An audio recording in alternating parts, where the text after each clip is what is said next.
Assalamualaikum warahmatullahi wabarakatuh.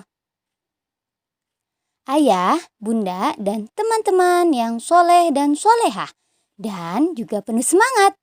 Takbir, Allahu Akbar, Allahu Akbar, Allahu Akbar. Ya, hari ini, hari Selasa 1 September 2020, Alhamdulillah. PH materi tematik kita sudah selesai. Itu artinya tematik tema 1 akan digantikan dengan tematik tema 2, yaitu selalu berhemat energi.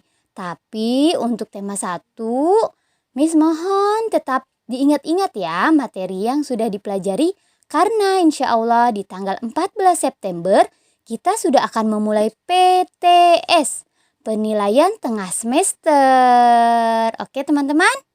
Yuk, sekarang kita lanjutkan menyaksikan video tema 2, subtema 1, muatan IPA yaitu sumber energi.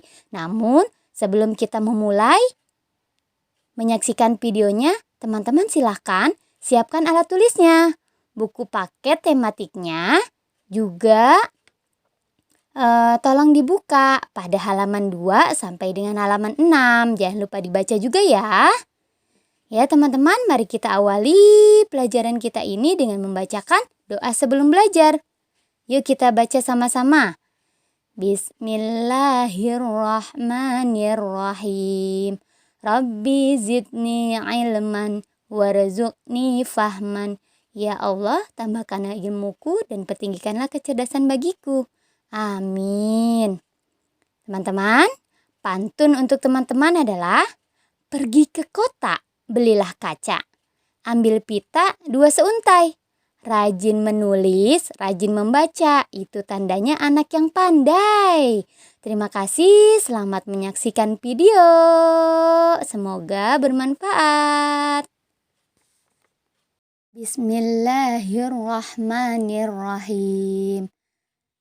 Tema 2, tematik kelas 4, selalu berhemat energi. Subtema 1, sumber energi. Peta kompetensi KD 3.5, mengidentifikasi berbagai sumber energi, perubahan bentuk energi dan sumber energi alternatif, angin, air, matahari, panas bumi, bahan bakar organik, dan nuklir dalam kehidupan sehari-hari. KD 4.5, menyajikan laporan hasil pengamatan dan penelusuran informasi tentang berbagai perubahan bentuk energi. Selanjutnya, apakah kalian tahu apakah energi itu? Insya Allah kalian akan tahu pada pembahasan kali ini. Ya, energi adalah kemampuan untuk melakukan usaha atau kerja. Energi adalah kemampuan untuk melakukan usaha atau kerja. Jadi, kemampuan untuk melakukan usaha atau kerja disebut energi. Macam-macam energi yaitu: 1. Energi panas. Energi panas adalah energi yang dimiliki oleh benda yang menghasilkan panas. Contohnya adalah energi yang dihasilkan oleh matahari dan api. 2. Energi gerak.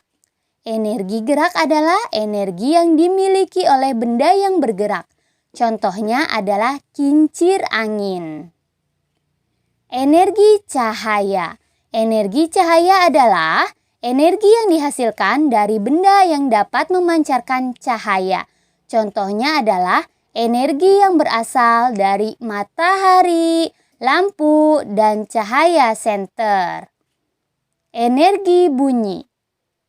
Energi bunyi ini adalah energi yang ditimbulkan oleh benda yang mengeluarkan bunyi. Contohnya adalah energi dari alat-alat musik yang dibunyikan seperti suara drum. Selanjutnya ada energi kimia. Energi kimia adalah energi yang timbul karena adanya reaksi kimia. Contohnya adalah energi dari bahan bakar. Kemudian energi listrik. Energi listrik adalah energi yang dimiliki oleh benda yang dialiri oleh arus listrik. Contohnya adalah pada peralatan elektronik. Nah, segala sesuatu yang menghasilkan energi disebut sumber energi. Sumber energi adalah segala sesuatu yang menghasilkan energi. Matahari merupakan sumber energi utama di bumi. Matahari merupakan sumber energi utama di bumi karena matahari memancarkan energi cahaya dan energi panas setiap waktu dan tidak akan pernah habis. Energi tersebut sangat penting bagi kehidupan di bumi. Sekarang, apakah peran energi matahari bagi kehidupan bumi? Banyak sekali ya manfaat matahari bagi kehidupan kita. Peran matahari bagi kehidupan di bumi, yaitu 1. Menjaga kehangatan suhu bumi. Berkat adanya sinar matahari, suhu di bumi tetap hangat. Bayangkan, jika tidak ada matahari, pasti bumi kita akan menjadi dingin dan beku ya teman-teman. Yang kedua, menyebabkan terjadinya siang dan malam. Nah, bagian bumi yang terkena sinar matahari akan mengalami siang hari dan bagian bumi yang tidak terkena matahari akan mengalami malam. 3. Berperan penting dalam siklus air. Panas matahari akan membantu proses penguapan air yang nantinya akan menjadi awan dan turun sebagai hujan. Yang keempat, berperan dalam proses fotosintesis pada tumbuhan atau proses masak makanan bagi tumbuhan. Yang kelima, membantu proses pengeringan. Seperti pengeringan ikan, pengeringan gabah, pengeringan pakaian, dan lain-lain. Yang keenam, dimanfaatkan dalam proses pembuatan garam, yaitu membantu penguapan air laut pada tambak-tambak garam hingga menjadi kristal-kristal garam dan menjadi garam. Yang ketujuh, menghasilkan energi listrik. Energi matahari juga bisa menghasilkan energi listrik. Energi matahari diubah menjadi energi listrik melalui alat yang disebut panel surya.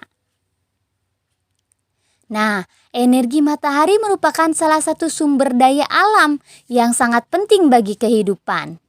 Bicara tentang sumber daya alam sebagai berikut. Indonesia memiliki sumber daya alam berlimpah. Disebut sumber daya alam karena berasal dari alam. Penduduk Indonesia dapat menikmati sumber daya alam tersebut untuk memenuhi kebutuhannya. Laut Indonesia terkenal karena ikannya. Lahannya pun subur, menghasilkan padi, jagung, serta tumbuhan lainnya yang sangat berguna bagi penduduk. Gas bumi, minyak, serta logam banyak memberikan manfaat bagi masyarakat. Nah, ternyata sumber daya alam terbagi menjadi 2. 1. Sumber daya alam yang dapat diperbaharui dan sumber daya alam yang tidak dapat diperbaharui. Penggunaan sumber daya alam yang berlebihan akan mempengaruhi kehidupan manusia. Kita harus menghemat penggunaannya. Sumber daya alam yang dapat diperbaharui adalah sumber daya alam yang tidak dapat habis atau punah jika digunakan. Contohnya adalah tumbuhan, hewan, sinar matahari, angin, dan air. Sedangkan sumber daya alam yang tidak dapat diperbaharui adalah sumber daya alam yang dapat habis atau punah jika digunakan berulang-ulang karena sumber daya alam ini terbatas dan tidak bisa dikembangbiakan atau diperbanyak. Contohnya adalah minyak bumi, besi, dan gas alam.